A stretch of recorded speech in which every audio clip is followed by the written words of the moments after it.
जी कैफ 6 आज के लेक्चर का आगाज करते हैं। लेक्चर नंबर 3 हमारा चैप्टर हमारा चल रहा है कॉस्ट ऑफ कैपिटल। कल के लेक्चर में हमने ये सीखा कि जिस तरह कोई भी बिजनेसमैन अगर कोई चीज़ बेचना चाहता है और वो चाहता है कि उसे प्रॉफिट हो, तो उसके लिए ज़रूरी है उसे पता होना चाहिए कि मुझे ये चीज़ पड़ी कितने में है, इसकी कॉस्ट क्या है। एग्जैक्टली उसी तरह जब कोई फाइनेंशियल मैनेजर CFO किसी बिजनेस में इन्वेस्ट करना चाहता है जिससे कुछ रिटर्न मिलेगा, तो इन्वेस्टमेंट से पहले उसे पता होना चाहिए कि मैं जिन फंड्स को इन्वेस्ट करने जा रहा हूं ये मुझे कितने में पड़ रहे हैं, ताकि उस लिहाज से जिस इन्वेस्टमेंट का रिटर्न उस कॉस्ट से ज़्यादा है उसमें इन्वेस्टमेंट करें, वरना तो नुकसान हो जाएगा। इसीलिए हम कॉस्ट ऑफ कैपिटल स्टडी कर रहे हैं ताकि हमें पता चले कि हमारे बिजनेस में जितने भी फंड्स हैं उनकी हमें कॉस्ट क्या पड़ रही है। कल के लेक्चर में हमने ये सीखा कि डिफरेंट सोर्सेज होते हैं जिनसे कोई भी बिजनेस फंड्स जनरेट कर सकता है, फंड्स रेज कर सकता है। हमने 4 बड़े सोर्सेज पढ़े जो कि थे equity ordinary share, preference shares, debentures या जिसे बॉन्ड्स भी कहते हैं, और बैंक लोन। अब वन बाय वन हम इन चारों की अलग-अलग कॉस्ट कैलकुलेट करना सीखेंगे और फिर जब इन चारों की कॉस्ट कैलकुलेट करना सीख लेंगे फिर हम इकट्ठा करके weighted average cost of capital calculate करेंगे। और ये weighted average cost of capital decisions making में, इन्वेस्टमेंट के डिसीजन में सबसे अहम फैक्टर होता है। इसको बाद में फिर पूरा साल इस्तेमाल किया जाता है इसी कॉस्ट ऑफ कैपिटल को डिफरेंट इन्वेस्टमेंट के डिसीजंस करने के लिए। तो हम स्टडी करने जा रहे हैं आज 2 कंपोनेंट्स की कॉस्ट कैलकुलेट करना। 2 कंपोनेंट्स की कॉस्ट कैलकुलेट करना। एक है बैंक लोन, बैंक से अगर आप लोन लेते हैं इसकी कॉस्ट, और दूसरा है preference shares, cost of preference shares. Preference shares की कॉस्ट क्या होगी, यहां तक क्लियर है? आज कितने कंपोनेंट्स की कॉस्ट कैलकुलेट करना सीखने में? तो साउंड ठीक है ना रिकॉर्डिंग? 2 कंपोनेंट्स की कॉस्ट कौन कौन से? Bank loan, preference shares. ठीक है, पहले इजी वाली कर लेते हैं कंपोनेंट की cost calculate. Bank loan. Bank से जब हम लोन लेने के लिए जाते हैं, बैंक से लोन लेते हैं, 1 मिलियन का लोन लिया, बैंक हमें बताता है rate of interest 10% rate of interest है, 12% है या 8% है, कुछ भी। फर्ज कीजिए इसने 10% बताया, तो इसका मतलब है हम हर महीने बैंक को या हर साल अगर एनुअल बेस बात करें 10% इंटरेस्ट पे कर रहे होंगे। तो अगर टैक्सेशन को इग्नोर कर दें तो इसका मतलब ये हुआ हमारे cost of debt, cost of bank loan कितनी है? 10%। ठीक, लेकिन आपको पता है, आपने शायद जिन स्टूडेंट्स ने टैक्स पढ़ा हुआ है या जिन स्टूडेंट्स ने टैक्स नहीं भी पढ़ा हुआ उन्हें अंदाजा होगा कि कंपनीज ने टैक्स पे करना होता है, बल्कि इंडिविजुअल ने भी टैक्स पे करना होता है। ठीक है, तो जब किसी कंपनी की इनकम ज्यादा होती है तो उसने टैक्स ज्यादा पे करना है, और जब इनकम कम है कम पे करना है। उसी तरह अगर एक्सपेंसेस ज्यादा हैं तो टैक्स कम पे करना है, एक्सपेंसेस कम है टैक्स ज्यादा पे करना है। ये आवाज किस चीज की है? डिस्टर्बेंस की? ये प्रोजेक्टर? अच्छा, नहीं मुझे प्रोजेक्टर, चलिए बहरहाल। तो हम अगर इनकम ज्यादा है टैक्स ज्यादा, इनकम कम टैक्स कम, और एक्सपेंसेस का हिसाब क्या? एक्सपेंसेस ज्यादा तो टैक्स कम, और एक्सपेंसेस कम तो टैक्स। अब मुझे ये बताइए, जब कोई कंपनी इंटरेस्ट पे कर रही होगी, जब कोई भी कंपनी इंटरेस्ट पे कर, उसके एक्सपेंसेस कम होंगे कि ज्यादा होंगे? अब उसे टैक्स ज्यादा पे करना है कि कम? इसका मतलब है एक्सपेंसेस पे करने की वजह से कंपनी को टैक्स में बेनिफिट मिलेगा। तो इधर से एक्सपेंसेस बढ़ रहे हैं, उधर से टैक्स में सेविंग हो रही है। तो मुझे जरा सोच के बताइए, हमने जब कॉस्ट को कंसीडर करना है तो सिर्फ एक्सपेंसेस को सामने रखना चाहिए कि टैक्स को भी? हर बिजनेसमैन जब भी इन्वेस्टमेंट का डिसीजन करता है वो टैक्स को भी कंसीडर करता है कि मुझे टैक्स कितना पे करना पड़ेगा। तो इसीलिए हर वो कॉस्ट, हर वो कंपोनेंट ऑफ कैपिटल जिसमें टैक्स रेलिवेंट है, जिसमें टैक्स रेलिवेंट, उसे कैलकुलेट करते हुए हम आफ्टर टैक्स की फिगर लेंगे। उसे कैलकुलेट करते हुए यानी इस केस में हमारा कॉस्ट ऑफ बैंक लोन 10% नहीं होगा, बल्कि क्या होगा 10% माइनस टैक्स रेट। यानी कॉस्ट ऑफ बैंक लोन क्या होगा is equal to cost of bank loan, ठीक है। ये के डी, असल में कॉस्ट के लिए ना डिफरेंट सिंबल यूज होते हैं फाइनेंस में, क्योंकि जिस तरह आपके अकाउंटिंग के स्टैंडर्ड्स होते हैं ना इंटरनेट के, इस चीज को बस ये कहना है, इस डेफिनेशन का मतलब सिर्फ ये है, इस टर्म का मतलब सिर्फ ये है। फाइनेंस के कोई इंटरनेशनल स्टैंडर्ड्स नहीं है। तो अगर आपने कॉस्ट को शो करना है सिंबल में, तो आप कुछ लोग के का वर्ड यूज करते हैं, के का, कुछ यूज करते हैं आर का, कुछ यूज करते हैं आई का word use. Interest rate, rate of return, के कॉस्ट ऑफ कैपिटल, अपनी अपनी मर्जी। तो आपने इस सिंबल से कंफ्यूज नहीं होना, ये के लिखा है या आर लिखा है या आई लिखा है, इससे कंफ्यूज नहीं होना। कंसेप्ट ये है cost of bank loan is equal to rate of interest यानी 10% multiplied by 1 minus T. T से क्या मतलब है टैक्स रेट। और हम ये रेट ऑफ इंटरेस्ट को कम क्यों कर रहे हैं टैक्स, क्योंकि इससे हमें टैक्स बेनिफिट मिलेगा। ये हमारा खर्चा है, ये हमारी सेविंग है, तो हमारी कॉस्ट नेट होके आएगी, हमारी कॉस्ट नेट होके आएगी। ये ज़हन में रखिएगा, ये हमारा खर्चा है, ये हमारी सेविंग है, कॉस्ट हमारी क्या होगी नेट होके आएगी। तो ये rate of interest tax, first कीजिए टैक्स रेट है 30%, तो इसका मतलब हम एक तरफ 10% इंटरेस्ट की पेमेंट कर रहे होंगे, दूसरी तरफ हमारा टैक्स इस इंटरेस्ट की वजह से जो टैक्स एक्सपेंस है वो 30% कम हो रहा होगा। तो हमारी जो हमारी नेट कॉस्ट होगी वो 70% होगी। इसीलिए हमने जब भी लोन के ऊपर कॉस्ट कैलकुलेट करनी है आफ्टर टैक्स करने हैं। जब भी लोन के ऊपर कॉस्ट कैलकुलेट करनी है आफ्टर टैक्स करने हैं। ये 1 माइनस टी किस लिए है, आफ्टर टैक्स की फिगर कैलकुलेट करने के लिए।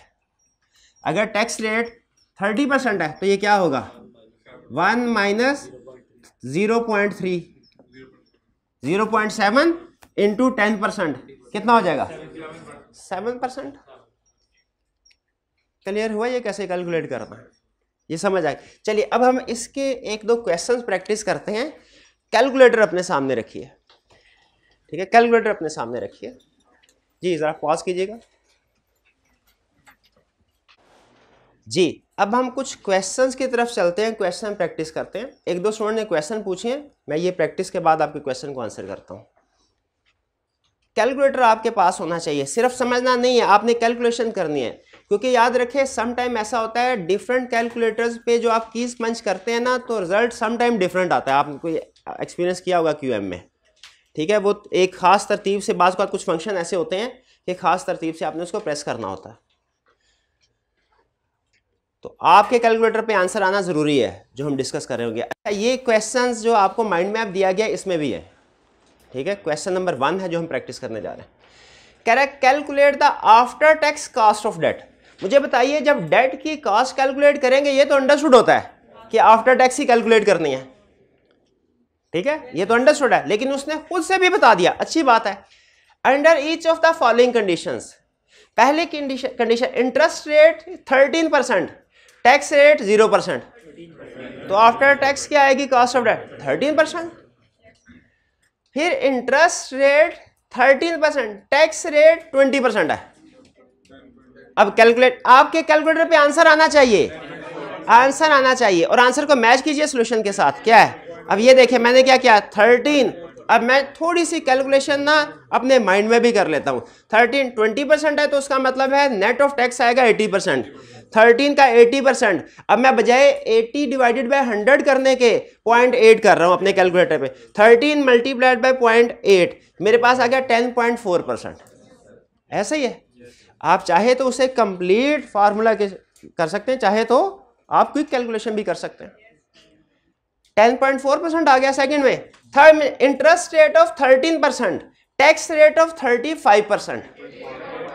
तो एक मिनट है, 13% है, मैंने 13 लिखा, मल्टीप्लाइड बाय टैक्स रेट 35% है, इसका मतलब है आफ्टर टैक्स कॉस्ट क्या होगी 65%।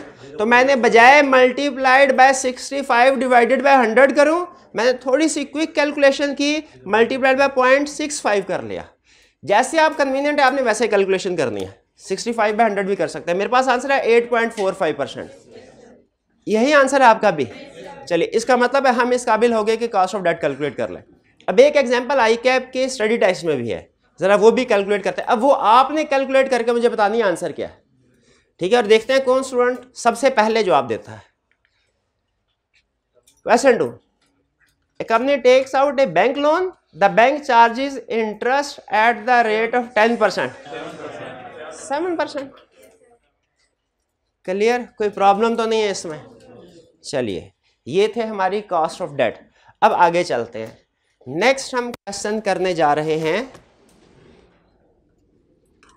कंसेप्ट पढ़ने जा रहे हैं, cost of preference shares. Cost of preference shares. अच्छा, प्रेफरेंस शेयर्स आपको, ये बंद कर दीजिएगा प्रोजेक्टर भी, थोड़ी देर के बाद चलाएंगे, आधे घंटे के बाद। कॉस्ट ऑफ प्रेफरेंस शेयर्स, इसमें थोड़ा सा समझने की जरूरत है। बैंक लोन की एक ही टाइप है। क्या आप बैंक के पास जाते हैं, लोन लेते हैं, फिर उसके बाद ड्यू डेट्स के ऊपर उसको रीपे, एक तो पीरियोडिकली इंटरेस्ट की पेमेंट करते रहते हैं, फिर उसके बाद ड्यू डेट पे जो भी साल, 2 साल, 3 साल, 5 साल बाद आएगी उसको वो लोन रीपे कर देते हैं। एक कहानी खत्म। डिबेंचर्स में भी तकरीबन इसी तरह होता है।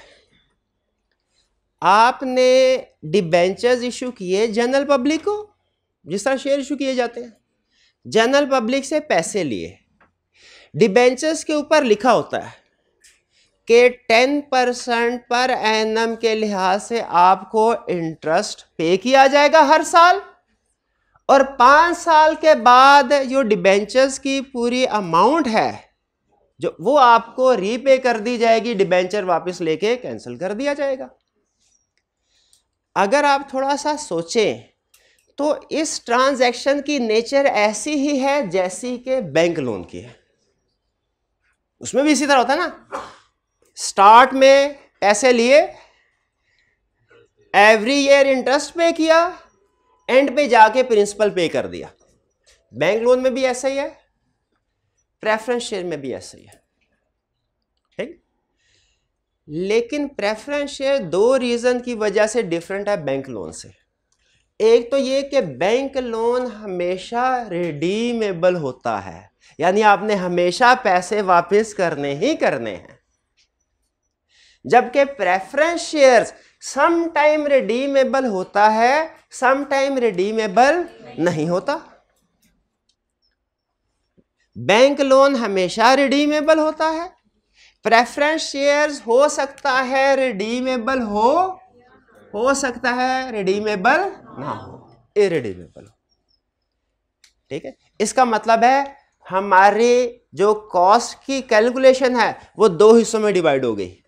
प्रेफरेंस शेयर रिडीमेबल है तो कोई और तरीका, इरिडीमेबल है तो कोई और तरीका, रिडीमेबल है तो कोई और तरीका फार्मूला, इरिडीमेबल है तो कोई और फार्मूला। यहां तक क्लियर है? अच्छा, अब मुझे ये बताइए, बैंक लोन रिडीमेबल होता है, इसकी नेचर जो कैश फ्लोज की है, यानी इनिशियली इनफ्लो, पीरियोडिकली इंटरेस्ट की पेमेंट, एंड पे जाके प्रिंसिपल की पेमेंट, इसकी कैश फ्लोज की नेचर और रिडीमेबल प्रेफरेंस शेयर की कैश फ्लो की नेचर एक जैसी नहीं है, एक जैसी ही है। तो पहली बात जो जहन में आती है वो ये कि इसकी कॉस्ट का फार्मूला और इसकी कॉस्ट का फार्मूला एक ही होना चाहिए था। होना चाहिए था भाई। मैंने बैंक से लोन लिया और इंटरेस्ट पे कर रहा हूं और एंड पे पेमेंट कर दी प्रिंसिपल, या जनरल पब्लिक से लोन लिया और उसको इंटरेस्ट पे किया या एंड पे और एंड पे तो है तो ट्रांजैक्शन एक ही तरह की। टैक्स दोनों में डिडक्टेबल है टैक्स, सॉरी शेयर्स के केस में डिडक्टेबल नहीं है। हाँ जी बिल्कुल, शेयर के केस में नहीं है, टैक्स का डिफरेंस है, टैक्स का लेकिन ये जो कंसेप्ट बता रहा हूं आपको ये डिबेंचर और शेयर्स दोनों के लिए। एक तो टैक्स का डिफरेंस आ गया, ठीक है। अगर टैक्स को इग्नोर कर दें, बात को ऐसा में लिखा है इग्नोर टैक्सेशन, अगर टैक्स को इग्नोर कर दें फिर मुझे बताइए फिर मेरी कॉस्ट का फार्मूला सेम नहीं होना चाहिए, इग्नोर टैक्सेस। लेकिन यहां पे डिफरेंस है। एक चीज जहन में रखिएगा, बैंक लोन में और रिडीमेबल प्रेफरेंस शेयर्स में एक और फर्क भी है। एक तो फर्क ये है ना कि कुछ प्रेफरेंस शेयर रिडीमेबल है कुछ नहीं है, एक और फर्क भी है। जब भी आप शेयर्स या डिबेंचर इशू करते हैं, जब भी आप शेयर्स या डिबेंचर इशू करते हैं उनकी एक मार्केट वैल्यू होती है, वो स्टॉक एक्सचेंज में लिस्टेड होते हैं, उनकी एक बैंक लोन की मार्केट वैल्यू नहीं होती। और याद रखिए हमेशा कॉस्ट मार्केट वैल्यू के साथ चेंज होती है। जिस शेयर्स या डिबेंचर की मार्केट वैल्यू चेंज होगी ना उसकी कॉस्ट भी चेंज हो जाती है। जिस शेयर या डिबेंचर की मार्केट वैल्यू चेंज होगी उसकी कॉस्ट भी चेंज हो जाती है। क्लियर? यहां पे रुक के दोबारा आपको की पॉइंट्स बता रहा हूं। हमने बैंक लोन की कॉस्ट कैलकुलेट करना सीख ली, अब हम प्रेफरेंस शेयर की कॉस्ट कैलकुलेट करना सीख रहे हैं। लेकिन कैलकुलेशन की तरफ जाने से पहले दो कंसेप्ट मैं आपको बताना चाह रहा हूं कि प्रेफरेंस शेयर्स बैंक लोन से डिफरेंट क्यों है। एक तो टैक्स वाली बात हो गई ना, उसको आप साइड पे रख दें, वो बिल्कुल डिफरेंस है। जो फर्दर और दो डिफरेंस है वो ये कि बैंक लोन रिडीमेबल होता है हमेशा, जबकि प्रेफरेंस शेयर रिडीमेबल भी हो सकते हैं इरिडीमेबल भी हो सकते हैं। तो दोनों में कैलकुलेशन डिफरेंट होगी।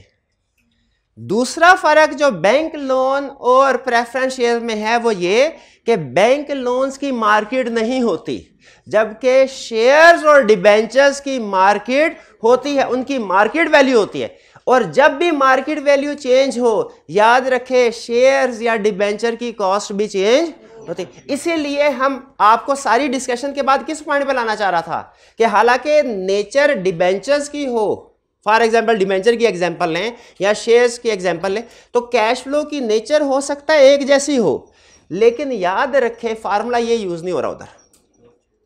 सिर्फ किस वजह से, एक रीजन है कि इसकी मार्केट वैल्यू होती है, इसकी मार्केट वैल्यू नहीं होती।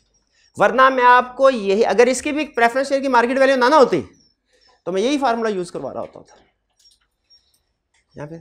अच्छा, दूसरी चीज, प्रेफरेंस शेयर्स रिडीमेबल भी हो सकता है इरिडीमेबल भी हो सकता है, ये तो आपको पता है ना।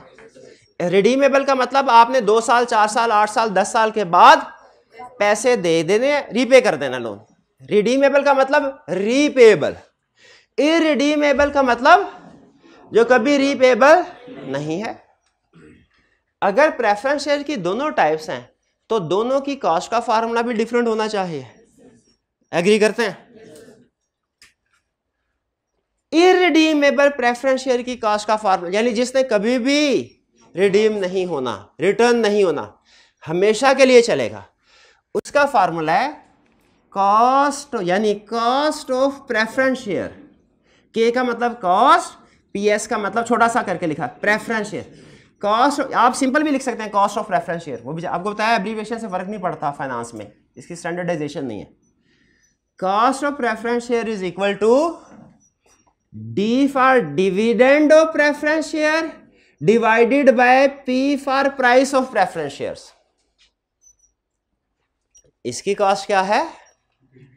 Dividend divided by. अच्छा मुझे बताइए, अगर हमने एक कंपनी ने एक प्रेफरेंस शेयर इशू किया है, आपको याद है प्रेफरेंस शेयर पे रेट ऑफ डिविडेंड फिक्स होता है, उस पे 10% डिविडेंड दे रहे हैं, 100 रुपए का शेयर इशू किया। कितने का शेयर इशू किया? 100 रुपए का शेयर इशू किया। डिविडेंड हर साल देना है 10%। इसकी कॉस्ट ऑफ प्रेफरेंस शेयर क्या है? डिविडेंड ऊपर आ गया 10, ऊपर आया 10, नीचे प्राइस क्या है 100 इज इक्वल टू 10%। यानी उसकी प्राइस क्या है? जितनी हमने उसको पे कर दिया, ठीक है। अगर हमने, फिर से सुनिए, अगर हमने, कंपनी ने एक प्रेफरेंस शेयर इशू किया जिसकी फेस वैल्यू है 100 रुपीज और उसकी मार्केट वैल्यू भी इस वक्त, उसकी प्राइस भी 100 ही है, हमने इशू कर दिया, उसके ऊपर हर साल 10 रुपए अदा करने हैं, तो बताइए कॉस्ट ऑफ प्रेफरेंस शेयर्स क्या है? क्या है? 10, यानी जो डिविडेंड हर साल पे करेंगे डिवाइडेड बाय प्राइस, इसकी क्या है 100, यानी 10% आया। कैलकुलेशन क्लियर है? ये अगर आप थोड़ा सा सोचे ना, तो ये इंटरेस्ट की तरह है कि जिस तरह interest payment divided by principal कल करते, 100 रुपए का लोन लें, हर महीने 10 रुपए पे करें, तो कितना कॉस्ट 10%। लेकिन नोट करें इसमें टैक्स नहीं है, इसमें टैक्स की एडजस्टमेंट नहीं है। बैंक लोन में टैक्स की एडजस्टमेंट थी, टैक्स की एडजस्टमेंट इसमें क्यों नहीं है बता सकते हैं? क्योंकि डिविडेंड जो पे करेंगे ये एक्सपेंस के तौर पे इनकम स्टेटमेंट में नहीं आता, ये इक्विटी में जाता है, भाई ये बात समझ आई? तो कॉस्ट ऑफ प्रेफरेंस शेयर क्या है? डिपेंड करता है रिडीमेबल के इरिडीमेबल। अगर इरिडीमेबल है तो cost of preference share is equal to dividend divided by price. D का मतलब क्या है? Dividend per share in rupees, ठीक है, और P price of share in rupees. हाँ, मैं उसी तरफ आ रहा हूं, अगला क्वेश्चन मेरा यही था। जब हम इनिशियली कोई प्रेफरेंस शेयर इशू करते हैं ना, तो उसकी मार्केट तो वही है जो हमने, उसकी वैल्यू प्राइस उसकी वही है जो हमने इशू की। जरा आपको पता है कि फेस वैल्यू और मार्केट वैल्यू दो टर्म्स यूज होते हैं। फेस वैल्यू का मतलब है शेयर या डिबेंचर के ऊपर जो वैल्यू लिखी होती है वो फेस वैल्यू है, और जो मार्केट में जिस पे सेल हो रहा होता है। अच्छा, आपको एक प्रैक्टिकल एग्जांपल देता हूँ, थोड़ा सा चेंज करके। फर्ज कीजिए आपने 1000 रुपये वाला प्राइस बॉन्ड लिया, उसके ऊपर गवर्नमेंट ने कहा आपको हर साल 10% इंटरेस्ट मिलेगा, ठीक है। बताइए इसकी कॉस्ट क्या है परसेंटेज में? इस प्राइस बॉन्ड की कॉस्ट ऑफ कैपिटल कैलकुलेट करें, क्या है? 10%, 100 बाय 1000, 10%। फर्ज कीजिए कि आपका इनाम निकल आया और इस पे आपको अब मिलना है 1 लाख रुपया। इस प्राइस बॉन्ड की मार्केट वैल्यू क्या हो गई? एक बड़ा टेक्निकल कंसेप्ट है, गौर से सुनेगा। प्राइस बॉन्ड लिया कितने का था? 1000 का। Face value is equal to 10,000 और ये बॉन्ड है 10%। जब किसी बॉन्ड के शुरू में परसेंटेज लग जाए ना, इसका मतलब होता है इसके ऊपर इतना इंटरेस्ट मिलना है, तो 10% फेस वैल्यू, 10% प्राइस बॉन्ड, इसके साथ लिख देता हूं 10% बॉन्ड कितने के? फेस वैल्यू के 1000।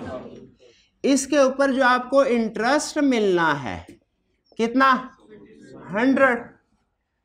तो परसेंटेज में बताइए कॉस्ट ऑफ कैपिटल इसकी कितनी हुई? 10%। अब फर्ज कीजिए कहानी में ट्विस्ट आया, आपका इनाम निकल आया। अब मार्केट वैल्यू ऑफ बॉन्ड हो गई 1 लाख या 10,000 कर लेते, 1,000 10,000 कर लेते, 9,000 का इनाम निकला, 10,000 वैल्यू हो गई। अब बताइए इस 10,000 पे आपको इंटरेस्ट कितना मिल रहा है? इंटरेस्ट क्या 10% के लिहाज से 100 ही मिलेगा या के अब मार्केट वैल्यू के लिहाज से मिलेगा? इंटरेस्ट हमेशा फेस वैल्यू के लिहाज से ही मिलता है। जब भी कोई बॉन्ड इशू होता है ना, उसके ऊपर लिखा होता है ये 1000 का बॉन्ड है, इसके ऊपर 10% इंटरेस्ट आपको मिलता रहेगा। अब मार्केट में जब बॉन्ड इशू हो गया तो इसकी मार्केट वैल्यू जितनी मर्जी ऊंच नीच हो, जो आपको इंटरेस्ट मिलना है ना वो वही मिलना है जो कि स्टार्ट में एग्री हुआ है। इंटरेस्ट आपको 100 रुपीज ही मिलेगा। लेकिन जरा मुझे बताइए, अब की बार यहां पे इनाम निकलने के बाद आपसे कोई पूछे कि आपकी इस इन्वेस्टमेंट पे रिटर्न क्या है, आप उसे क्या कहेंगे कि इस इन्वेस्टमेंट पे रिटर्न 10% है? नहीं, अब आपकी इन्वेस्टमेंट जो है ना वो 1000 नहीं रही, उसकी मार्केट वैल्यू क्या होगी है 10,000। अब आपको जो 100 रुपीज मिल रहा है ना, आपने डिवाइड करना है किससे? 10,000 से। तो अब आपका 1%। अब लिंक हुआ कंसेप्ट जो मैंने कहा था कि मार्केट वैल्यू चेंज होती है तो कॉस्ट भी चेंज हो जाती है। ठीक है, डिबेंचर या शेयर की कॉस्ट भी चेंज हो जाती है। भाई ये बात समझ आ गई? चले, अच्छा अब चले प्रेफरेंस शेयर की कॉस्ट कैलकुलेट करना सीख रहे हैं हम। प्रेफरेंस शेयर दो तरह के होते हैं। कौन कौन से दो तरह के? रिडीमेबल और इरिडीमेबल।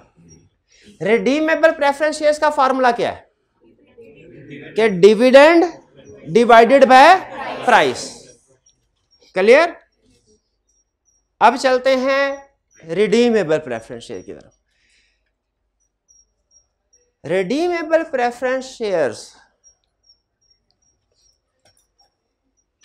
एक रूल बता रहा हूं, लिख ले। किसी भी रिडीमेबल शेयर या डिबेंचर की कॉस्ट उसका IRR होती है। किसी भी, ये हाइब्रिड वाले भी लिखे, ये भाई जो सेकंड बेंच पे बैठे हुए हैं ना राइट साइड पे, ये भी लिखे, ये कुछ नहीं लिख रहे हाइब्रिड वाली क्लास में। भाई लिखे जल्दी से, वो भी दाएं तरफ देख रहा है आपने। जी जी भाई आपसे कह रहा हूं लिखे। क्या लिखवाया आपको? किसी भी रिडीमेबल, रिडीमेबल के ऊपर जोर है, किसी भी रिडीमेबल शेयर या डिबेंचर की कॉस्ट उसका IRR होती है। IRR का मतलब क्या है? Internal rate of return. इसके कुछ और भी नाम सम टाइम कभी कभार यूज होते हैं, इसके कुछ और भी नाम। इसे इफेक्टिव रेट ऑफ इंटरेस्ट भी कहा जाता है, इसे यील्ड टू मैच्योरिटी भी कहा जाता है, लेकिन हम IRR ही यूज करेंगे। इसका मतलब क्या हुआ? इसका मतलब यह हुआ ये कंसेप्ट बहुत ही आसान है और साथ ही साथ बहुत ही मुश्किल। आसान कैसे?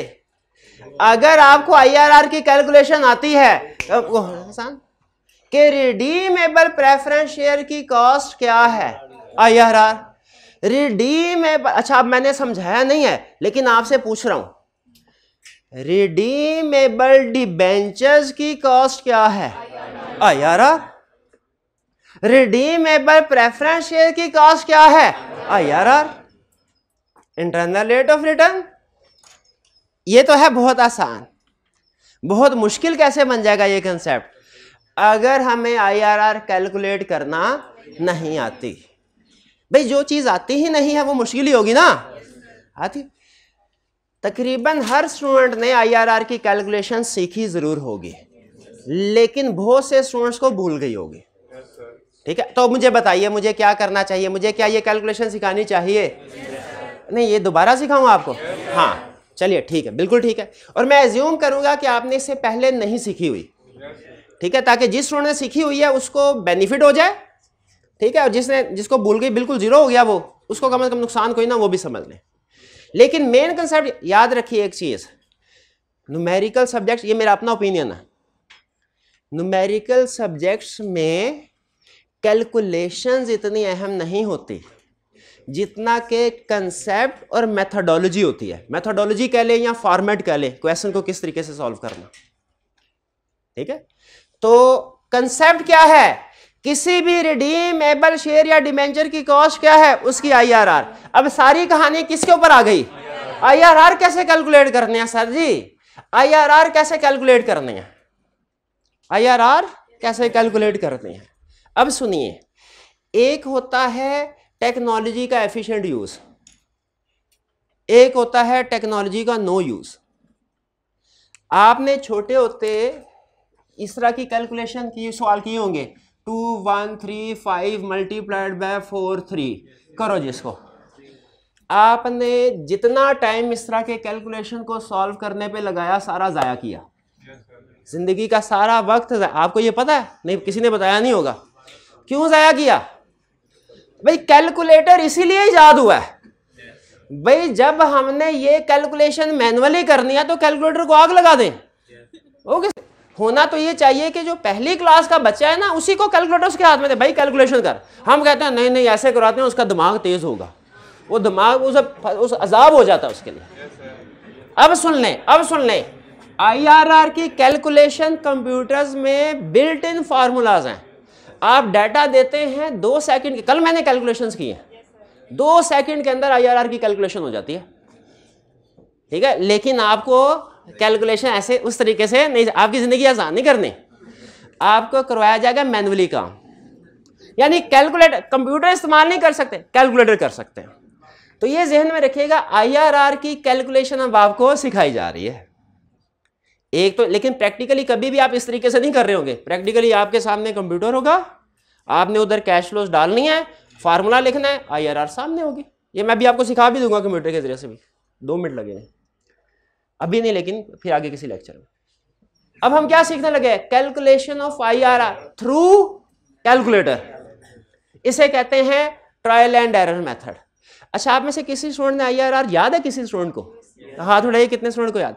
आप जरा बताइए उस IRR की कैलकुलेशन में कैसे कैलकुलेशन करते सिखाई जाती थी? एक बार फार्मूला होता था, वो कौन सा फार्मूला होता था? अच्छा, उसमें कहीं ऐसा होता था कि पहले इस रेट से नेट प्रेजेंट कैलकुलेट करो, फिर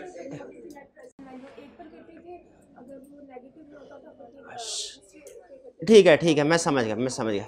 इन्होंने कहा, आप सब ने मुझे यस या नो करना है।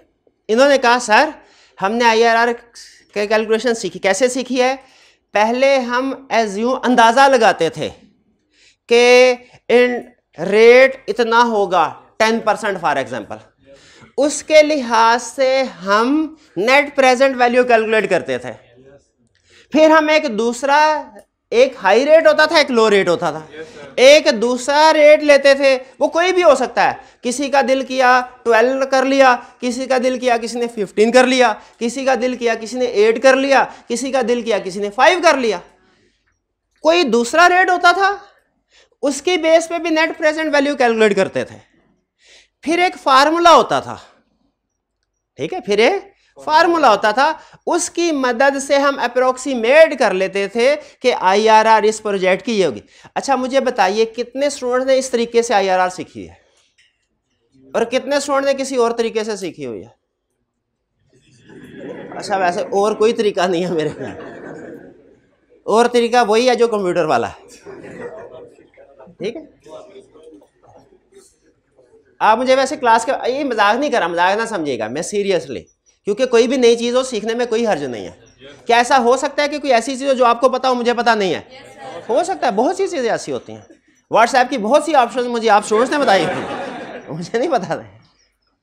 तो आप मुझे बताइएगा, क्या मैं देखूंगा शायद वो एफिशिएंट हो तो उस तरीके से हम करवा लेंगे।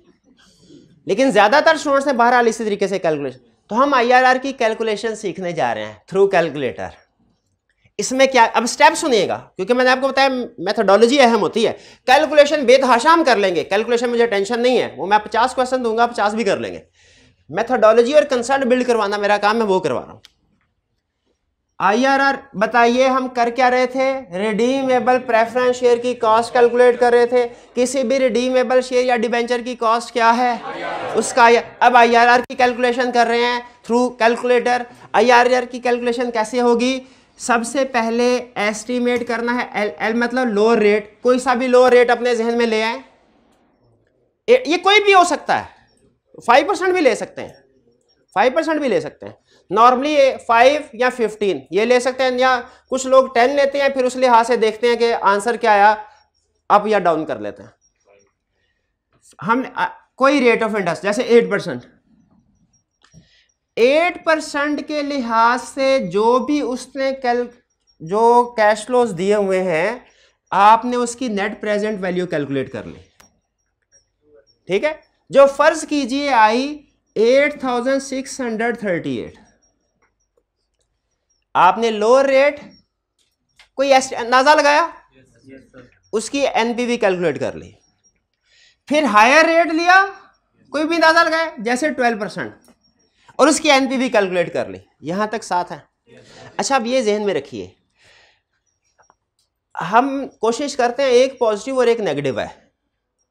अगर मैंने एक रेट एस्टिमेट किया है, उसका आंसर पॉजिटिव आ गया है, तो दूसरा रेट मुझे 8 से बढ़ाना चाहिए कि कम करना चाहिए? क्योंकि बढ़ाने से, इंटरेस्ट रेट बढ़ाने से वैल्यू कम होती है। तो मैंने दूसरा बढ़ा के 12% कर लिया, फिर उस पे एनपीवी कैलकुलेट कर ली।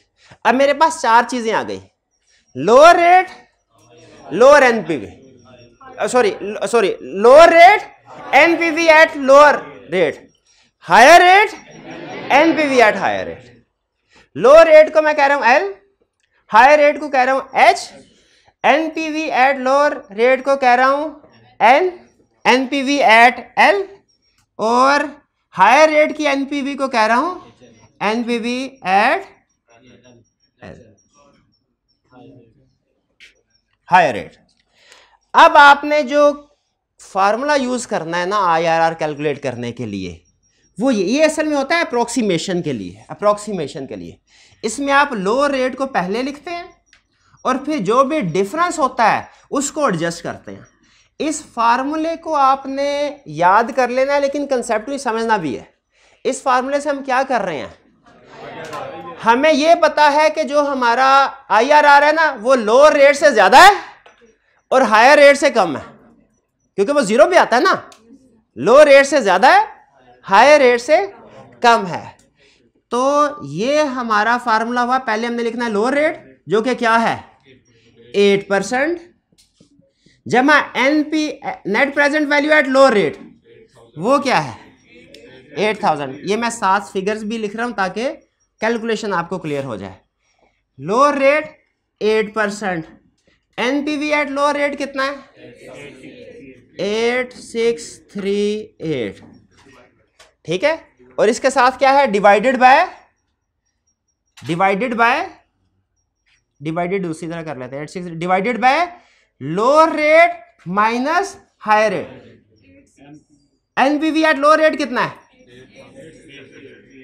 8638, पॉजिटिव के नेगेटिव, पॉजिटिव 8 से। अब यहां पे जरा गौर से देखिएगा 8638 माइनस क्या करना है NPV at higher rate. NPV at higher rate कितना है 5358 नहीं है माइनस। अच्छा गौर से मुझे सोच के बताइए, मैंने लोअर माइनस हायर करना था। लोअर है 8638, इसको माइनस 538 करूंगा तो आंसर में क्या होगा भला 8638 प्लस 5358, 8638 प्लस 5358 और मल्टीप्लाइड बाय हायर और लोअर रेट का डिफरेंस जो क्या है 12 और 8 का डिफरेंस क्या है 4%।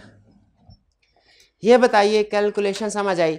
इसमें सबसे अहम चीज जो आपने जहन में रखनी है ना, स्टार्ट करना है लोअर रेट से और एंड करना है दोनों के डिफरेंस रेट से।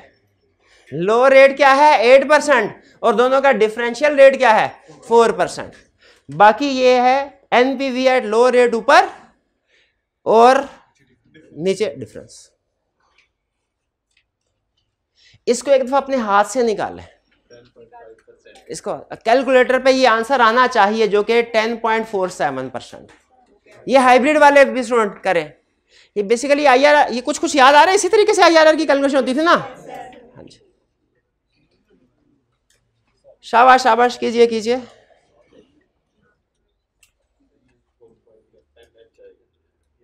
जी फोर्थ में NHI, ठीक है N और H।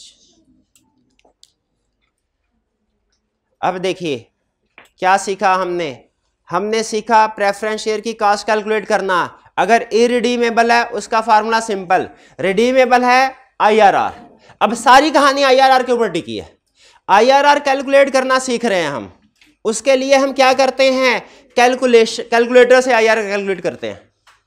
ठीक है, किस तरीके से, पहले एक लोअर रेट से एनपीवी कैलकुलेट करेंगे, फिर हायर रेट से एनपीवी कैलकुलेट करेंगे, फिर फार्मूला यूज कर लेंगे जिसमें स्टार्ट करेंगे लोअर रेट से प्लस, उसमें कुछ प्लस करना है, एंड करेंगे डिफरेंशियल रेट से, और दरमियान में क्या होगा, लोअर की एनपीवी ऊपर और लोअर और हायर का डिफरेंशियल नीचे। लेकिन याद रखें, इसमें अगर एक आंसर माइनस आ जाता है ना, तो ये माइनस माइनस प्लस हो जाता है, ये ध्यान में रखिएगा। कुछ समझ आई आपको? मतलब हम लोग पॉजिटिव भी दूसरा आंसर आ जाए तो कंटिन्यू कर लें। अच्छा, क्या दूसरा आंसर पॉजिटिव आ जाए तो कंटिन्यू कर सकते हैं? यस, कोशिश करते हैं हम कि एक पॉजिटिव एक नेगेटिव आए, क्योंकि जीरो दरमियान में होता है। लेकिन यह है अप्रोक्सीमेशन। अगर दोनों आंसर पॉजिटिव या दोनों नेगेटिव आते हैं, स्टिल आप फार्मूला यूज करें, आपके अप्रोक्सीमेशन ठीक होगी। थोड़ा सा फर्क है लेकिन वो अप्रोक्सीमेशन होगी, कर सकते हैं, माइनस आना जरूरी नहीं। लेकिन आपने थोड़ा सा चालाक होशियार बनना है क्वेश्चन में। आपको पता होना चाहिए कि अगर 8% पे पॉजिटिव आ रही है ना एनपीवी, और मुझे अब नेगेटिव चाहिए, तो आप 8 से 6 पे ना जाएं, 8 से 12 पे जाएं या 10 पे चले जाएं। फर्ज करें 8 से 10 पे जाते हैं और वो भी पॉजिटिव आ जाता है 2000, तो आप फार्मूला लगा के खड़का दें उसको, वो ठीक होगा, कोई प्रॉब्लम नहीं है। नेगेटिव लाने की कोशिश करनी है, लाजमी नहीं है। भाई आईआरआर समझ आया? नहीं, मसले से मसला निकलता है, मसले से मसला। पहला हमारा मसला था आईआरआर कैसे कैलकुलेट करें, वो हमने सीख लिया। भाई सीख लिया कि नहीं सीख लिया? अभी क्वेश्चन भी आप करेंगे, मजीद पक्के हो जाएंगे। लो रेट पे एनपीवी, हाई रेट पे एनपीवी कैलकुलेशन। लेकिन दूसरा मसला, एनपीवी कैसे कैलकुलेट कर रहे हैं? सर मैं तो एनपीवी कैलकुलेट करना भी भूल गई है, ये एनपीवी भी कैलकुलेट करना भूल गई है। फिर चल एनपीवी भी सीख ले के ना सीखे? मैं सीख ले। अच्छा पहले कंसेप्चुअली बताएं, हमने एक प्रेफरेंस शेयर इशू किया, उसने 4 साल बाद हमने रीपे करना, रिडीमेबल है, रीपे करना है, ठीक है। हम एक तो पेमेंट कर रहे होंगे हर साल, फॉर एग्जांपल फिक्स अमाउंट जो 1000 की, और एक कर रहे होंगे 4 साल के एंड पे, फॉर एग्जांपल 10,000 की। जब हमने प्रेजेंट वैल्यू गौर से सुनिएगा, कंसेप्ट है, कैलकुलेशन के ऊपर फोकस नहीं करवा रहा अभी, कंसेप्ट और मेथोडोलॉजी। जब हम प्रेजेंट वैल्यू कैलकुलेट करेंगे, सिर्फ 1000 डिविडेंड वाली कैलकुलेशन, उसको प्रेजेंट वैल्यू लेके आएंगे कि एंड पे जो प्रिंसिपल रीपे करना है उसकी भी प्रेजेंट वैल्यू आएगी। पक्की बात है। लेकिन दोनों में एक फर्क है कोई स्टूडेंट? नहीं आज नहीं है। हाँ शाबाश, दोनों कैश फ्लोज में फर्क क्या है? देखें, जब भी आप कोई शेयर या डिबेंचर इशू करेंगे ना, प्रेफरेंस शेयर या डिबेंचर, तो आपने 2 तरह की पेमेंट करनी है। एक वो पेमेंट जो हर साल करनी है जिसे कहते हैं एन्युटी, और एक वो जो मैच्योरिटी डेट पे करनी है, ठीक है, उसे समटाइम मैच्योरिटी वैल्यू या टर्मिनल वैल्यू कहते हैं, वो करनी है। और दोनों में फर्क क्या है? ये एन्युटी है, एक टर्मिनल है। अब आपने दोनों की प्रेजेंट वैल्यू कैलकुलेट करनी है। एक तरीका है एफिशिएंट वे, एक तरीका है आई कैप वे। प्रेजेंट वैल्यू कैलकुलेट करने का एक तरीका है एफिशिएंट वे, एक तरीका है आई कैप वे। कौन सा समझाऊं? पहले आई कैप वे सुन ले। वो कहता है 1000 की पेमेंट करनी है आपने हर साल, एंड पे जाके करनी है 10,000 की पेमेंट। पहले साल में 1000 की वैल्यू को डिस्काउंट करें, दूसरे साल में 1000 की वैल्यू को 2 साल पे डिस्काउंट करें, तीसरे साल में 1000 की वैल्यू को 3 साल पे डिस्काउंट करें, चौथे साल में 1000 की वैल्यू को 4 साल पे डिस्काउंट करें, और फिर चौथे ही साल मैच्योरिटी वैल्यू को 4 साल पे डिस्काउंट करें। यह तरीका है आई कैप का, और थोड़ा आसान लगता है, आसान लगता, समय लगती है। एक तरीका है एफिशिएंट, एक्सपर्ट्स लोगों का, वो कहते हैं भाई दुनिया में एनएमटी का फार्मूला इजाद हुआ है, एनएमटी को एक ही झटके में फार्मूले से कैलकुलेट कर लो और जो प्रिंसिपल की वैल्यू है उसको अलहदा से डिस्काउंट कर दो, प्रेजेंट वैल्यू आ जाएगी।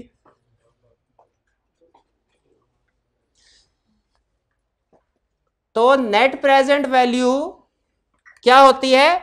Present value minus initial cost, ये तो आपको पता है ना। अब मैं आपको प्रेजेंट वैल्यू कैलकुलेट करना सिखा रहा हूं। प्रेजेंट वैल्यू कैलकुलेट करने के दो तरीके हैं। एक वो जो आई कैप ने सिखाया अपनी बुक में, वो क्या है? Calculation of present value calculate करें ईच इंडिविजुअल कैश फ्लो, हर इंडिविजुअल कैश फ्लो को अलग अलग कैलकुलेट करें उसकी प्रेजेंट वैल्यू। दूसरा तरीका क्या है? अगर एनएमटी का फार्मूला लगाएं और जो प्रिंसिपल की अमाउंट है, आपको दोनों की इजाजत है, लेकिन दोनों करने हैं आपने, बल्कि दोनों करें, दोनों करें। मैं सिखा रहा हूं ना तो टेस्ट भी करूंगा, फिर अलग तो आपको फार्मूला कैलकुलेशन करनी आती होगी ना। प्रेजेंट वैल्यू ऑफ एनएमटी, इसका फार्मूला क्या है? इसका फार्मूला है 1 minus 1/1 plus I power n, और इस सारे को यानी 1 माइनस 1 इस सारी ब्रैकेट को सॉल्व करने के बाद डिवाइड करना है आई के साथ और फिर मल्टीप्लाई करना है आर से मुराद वो कैश। ये एनएमटी आपकी जिंदगी में बहुत ज्यादा फार्मूला है, हमें बहुत सी जगहों पे अकाउंटिंग में भी सीखेंगे।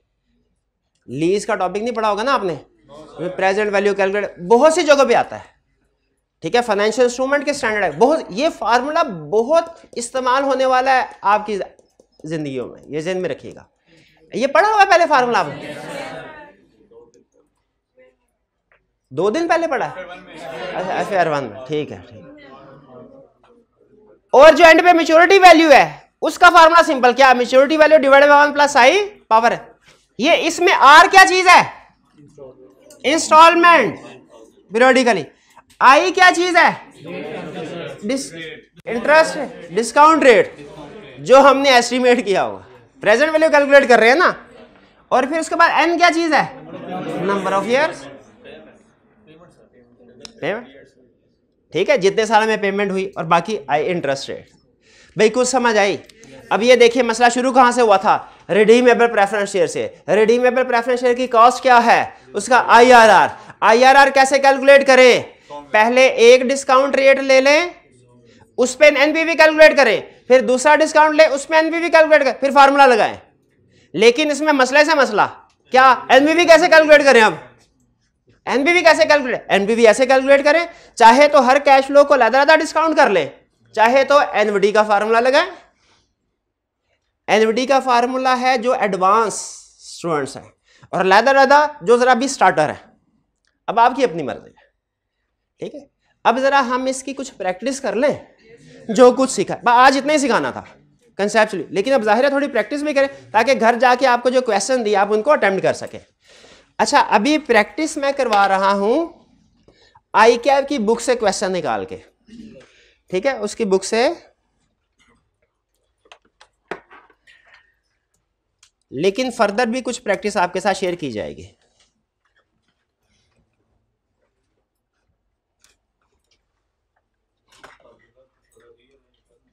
फार्मूला रीअरेंज करने मुझे कोई इशू नहीं है, मुझे कोई प्रोजेक्टर ऑन कीजिएगा। उस फार्मूले में एक इंस्टॉलमेंट कांस्टेंट हो गया और दूसरा कैलकुलेटर में इनपुट करना भी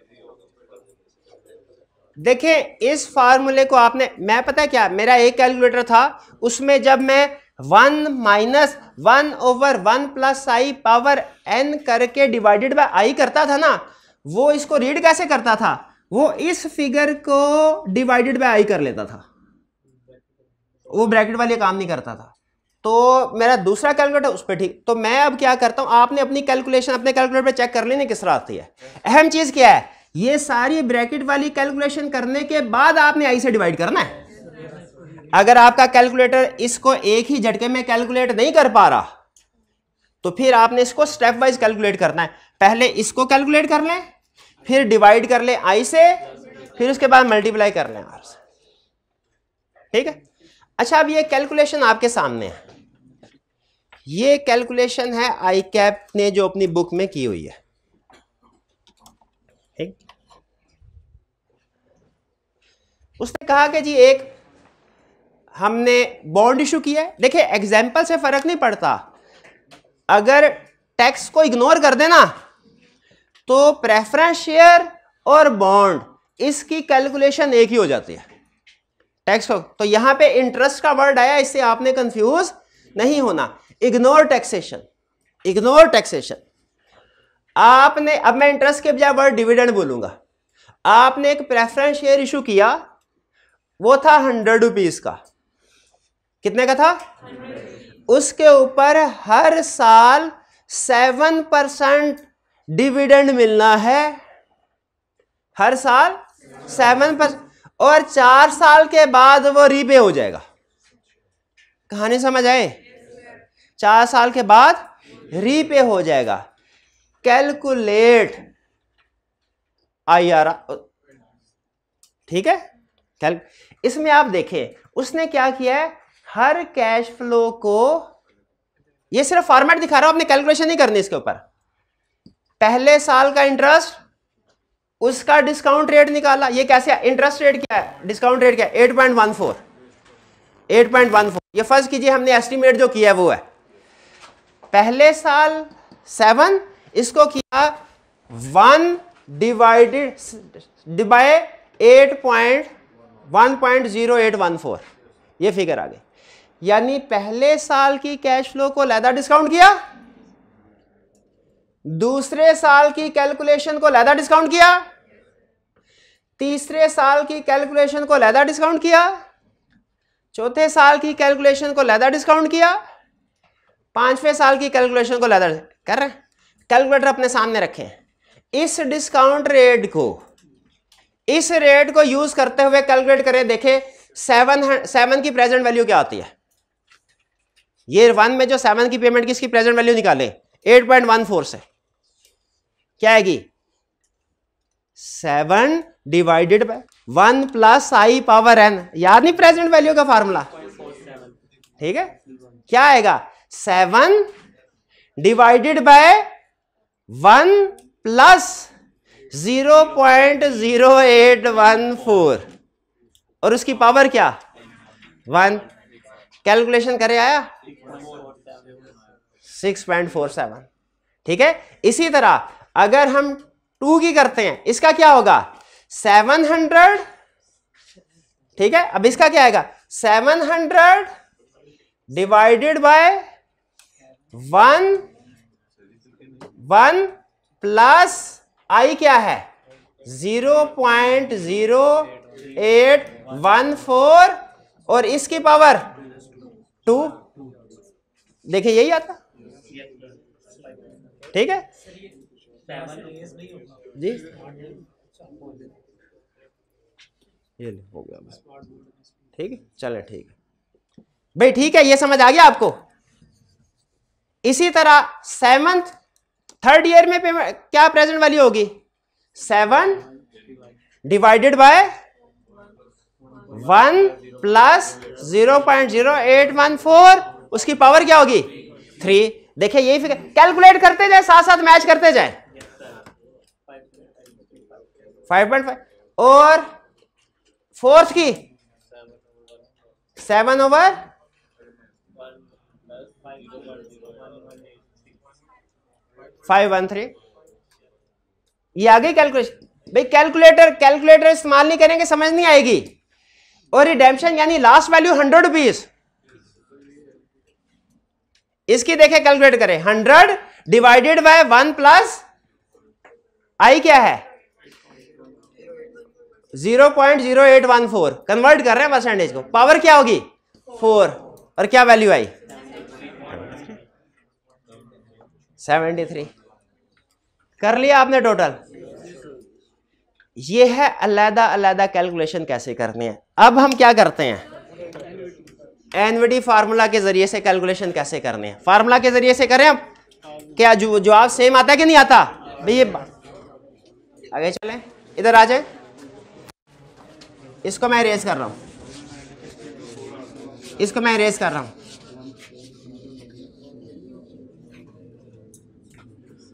अब सुने, अब हम क्या कर रहे हैं, हमने इस तरीकाकार से प्रेजेंट वैल्यू कैलकुलेट कर ली, अब इस तरीकाकार से प्रेजेंट वैल्यू कैलकुलेट करने लगे हैं।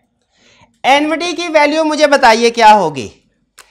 1 इज इक्वल टू आर, क्या आर 7 इंटू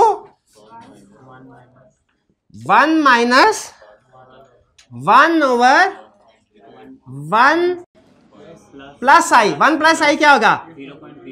1 प्लस आई क्या है? 0.0814। पावर क्या है?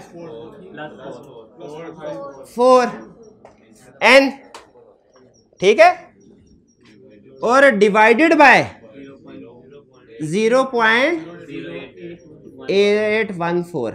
जरा कैलकुलेशन करके देखें, मैं भी जरा कैलकुलेटर कर लूं, अपने कैलकुलेशन कर लूं। ये है 1 minus 1 over 1 plus I power n, यह है 0.2687 divided by I 0.0814, 3.3018311618 multiplied by 7, क्या आंसर आया? 23.112। राउंड ऑफ कर लेते हैं, थोड़ा सा फर्क आएगा, राउंडिंग चलते हैं भैया, समझ आ गया। अब टर्मिनल वैल्यू कैलकुलेट करनी है, वो क्या होगी? मेच्योरिटी वैल्यू कितनी है?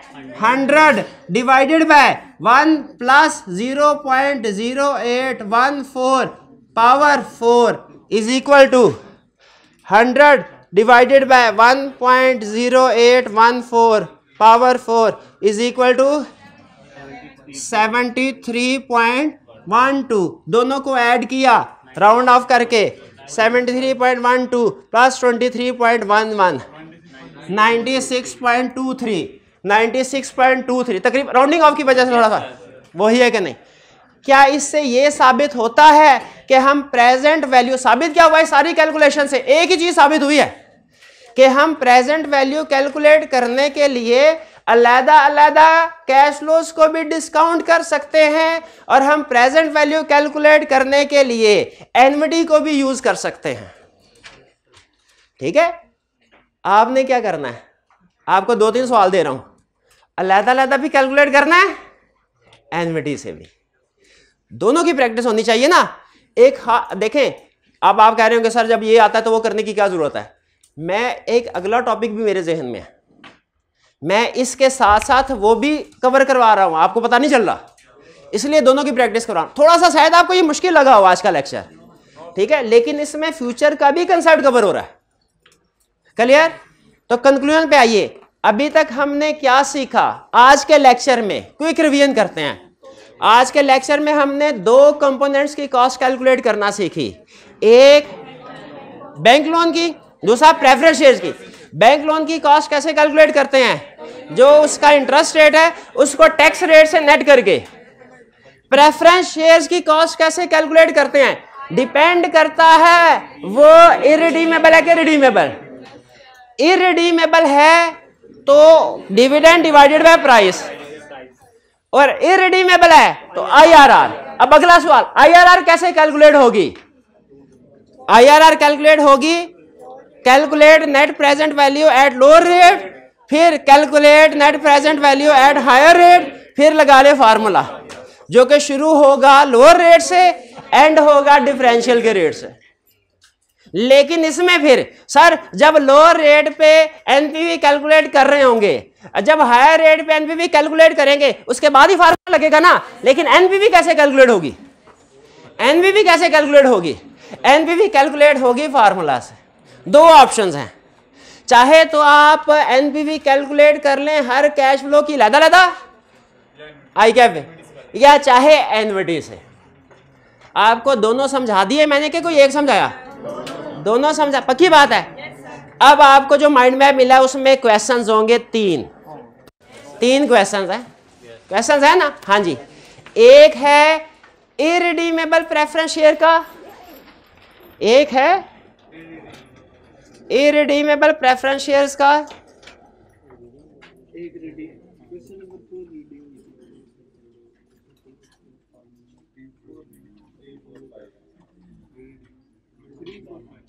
हाँ जी। ये है इरिडीमेबल प्रेफरेंस शेयर का। परपेचुअल का मतलब होता है इरिडीमेबल, और ये है रिडीमेबल का। Calculate cost of preferred share, calculate cost of ये आईकैप के दो मुश्किल क्वेश्चंस हैं। आईकैप के दो मुश्किल क्वेश्चन, ये क्वेश्चन नंबर 4 और 5 है।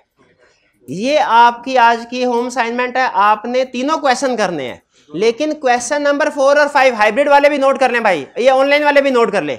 क्वेश्चन नंबर 4 और 5 जो है ना माइंड मैप के ऊपर, ये आपने दोनों मेथड से करने हैं, रिडीमेबल वाले, यानी इंडिविजुअल कैश फ्लोज को डिस्काउंट करके उस तरीके से भी और फिर फार्मूला से भी, लेकिन दोनों में थोड़ा सा फर्क आएगा माइनर, क्योंकि अप्रोक्सीमेट कर, जब हम इंडिविजुअली कैलकुलेट कर रहे हैं तो अप्रोक्सीमेशन करते हैं।